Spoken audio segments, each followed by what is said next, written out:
Hey everybody, this is my angelfish tank downstairs in my fish room, but the angelfish you're looking at is the angelfish that up until about an hour ago was in my office tank upstairs. It was a little 10-gallon tank, and this of course is a 20-gallon tank.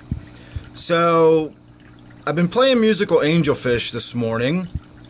I finally euthanized my oldest angelfish. She was about 6 years old, and yesterday it became apparent that it was kind of time, and I put it off for another day. I came down this morning. She was still alive, but barely.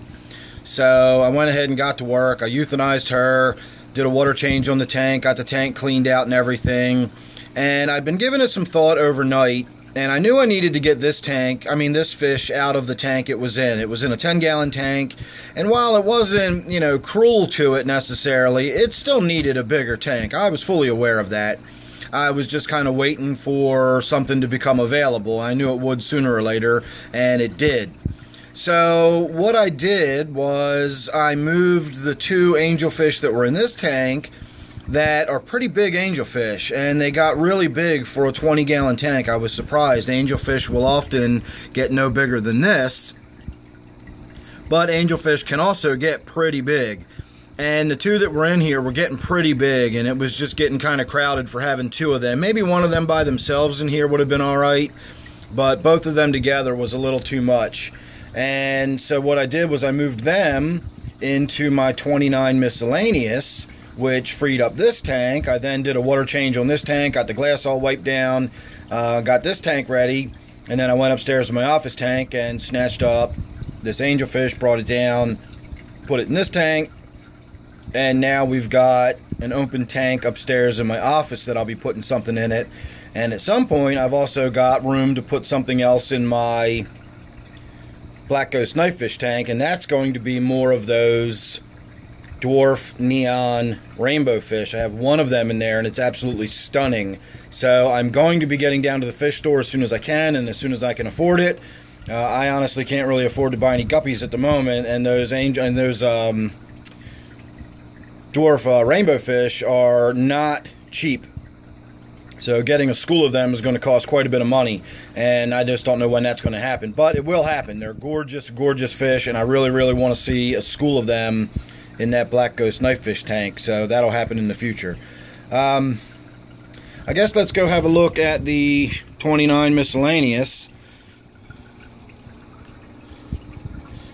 So these are the two that were in the tank we were just looking at, and once we get some good profile shots of them, you'll see that they are significant in size. A lot of it's just their fins, but these two, especially that one right there, the sort of calico marbled one right in the front, has just some ridiculously elaborate fins.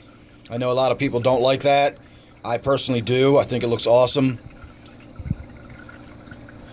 But you can see how they would have been pretty cooped up and cramped up in the 20-gallon. And know that crooked dorsal fin is not anything to do with being in a 20-gallon. I brought it home from the store as a little baby fish with about the size of a quarter, and its fin was already crooked like that, so it's grown like that since day one. I just thought that was kind of unique and interesting looking, so I brought it home. I knew it was going to grow up to be a pretty fish. I just didn't know it was going to grow up to be quite that stunning.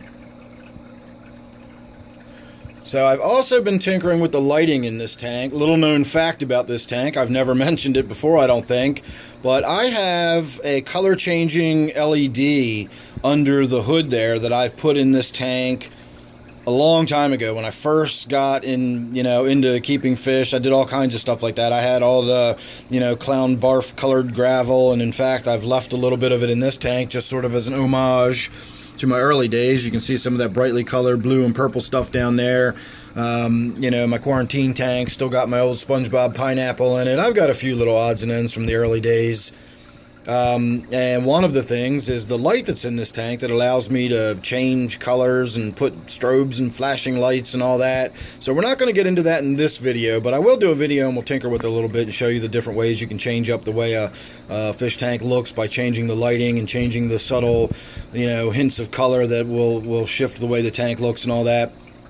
But I will say since I've brought this up. If you've got one of those things that does like the automatic color changing and it flicks from one color to another, or it does some sort of flashing light, strobe light stuff, do not do that to your fish. I've seen fish go into like weird seizures and freak out on the bottom of the tank, and I've seen some fish do some really, really unpleasant stuff based on the lights changing colors rapidly and flickering through them. In fact, just a few minutes ago, I was making sure the thing still worked, and I flicked through a couple of different colors, and just after changing the colors 4 or 5 times over a, course, 5 or 6 seconds, and all of the fish were acting weird and skittish. The angelfish were like darting and banging into the glass, and so I stopped all of that immediately. So flashing lights and strobe lights and flashing changing colors and all that stuff might look interesting to you. It's terrifying to your fish. Please do not put those flashing color changing lights and stuff on your fish. If you want to change the lighting and change the accent on your tank by changing the color, that's fine. And if you've got one that does that sort of slow, subtle shift where it sort of blends from one color into the next, and if you like that effect, I don't, but if you do, that's okay. It's the flickering, it's the flashing, it's the changing of the lights.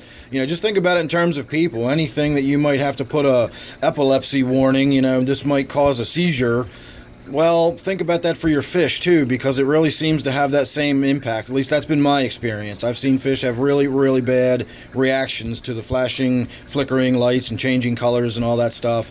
So anyway, look forward to a video about that. I will talk more about that. We will look more at that light, and I'll show you how you can change up the feel and look of your tank and all that kind of stuff. This video was just a quick look at my new angelfish and their new surroundings. So make sure you're subscribed and you won't miss anything else. You never know what it's going to be with me.